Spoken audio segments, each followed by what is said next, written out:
পরিত্যক্ত অবস্থায় পড়ে আছে দিনাজপুরের বিরল স্থলবন্দর। কিছু অবকাঠামো আর রেল লাইন নির্মাণ করা হলেও কোনো কাজেই আসছে না সেগুলো। করোনার সময় ভারত থেকে কয়েকটি ট্রেন এলেও পরবর্তীতে বন্ধ হয়ে যায়। পরিত্যক্ত অবস্থায় নষ্ট হচ্ছে কোটি কোটি টাকার অবকাঠামো। দিনাজপুর প্রতিনিধি রেজাউল করিম রঞ্জুর পাঠানো তথ্য ছবি নিয়ে ডেস্ক রিপোর্ট।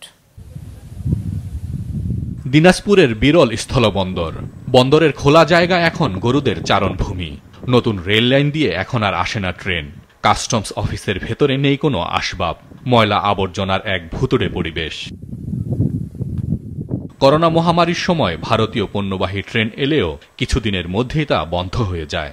এরপর থেকে পরিত্যক্ত বন্দরটি, অথচ নতুন রেল লাইন তৈরিতে খরচ হয়েছে কোটি কোটি টাকা। আর নতুন সড়কটি সীমান্তের দিকে কিছু দূর এগিয়ে শেষ হয়ে গেছে। ট্রেন যাতায়াত মাল আসতো আমার বাংলাদেশে না সুবিধা হইতো। চালু হয় তাহলে অবশ্যই দিনাজপুর ডিস্ট্রিক্ট দুই দেশেরই খুবই ভালো হবে। স্থানীয়রা বলছেন, সীমান্ত বাণিজ্যের নতুন সম্ভাবনার স্বপ্ন জাগিয়েছিল বন্দরটি। চালু থাকলে কর্মসংস্থানও হতো অনেকের, কিন্তু তার হয়নি।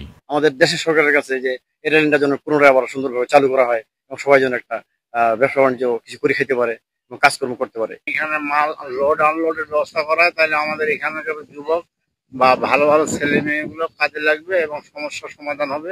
এই এলাকার রেলপথ যদি চালু হয় তাহলে এলাকার বেশ উন্নতি হবে, মানুষের কর্মসংস্থান বাড়বে। Rail line, checkpost, customs office সবই আছে, কিন্তু নেই কোনো কার্যক্রম। বিরল স্থলবন্দরের ব্যবস্থাপনা পরিচালক জানান, বাংলাদেশের অংশে আলাদা লাইন বা রেলের সাইন্ডিং না থাকায় পণ্যর লোড আনলোড করা সম্ভব হচ্ছে না।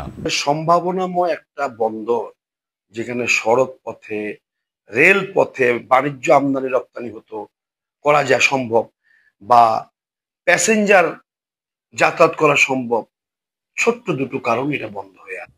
দিনাজপুরের বিরল স্থলবন্দর আবারও চালু হলে শুধু সীমান্ত বাণিজ্য নয়, গতি আসবে পুরো উত্তরাঞ্চলের অর্থনীতিতে, মনে করছেন ব্যবসায়ীরা। মাছরাঙা নিউজ ডেস্ক।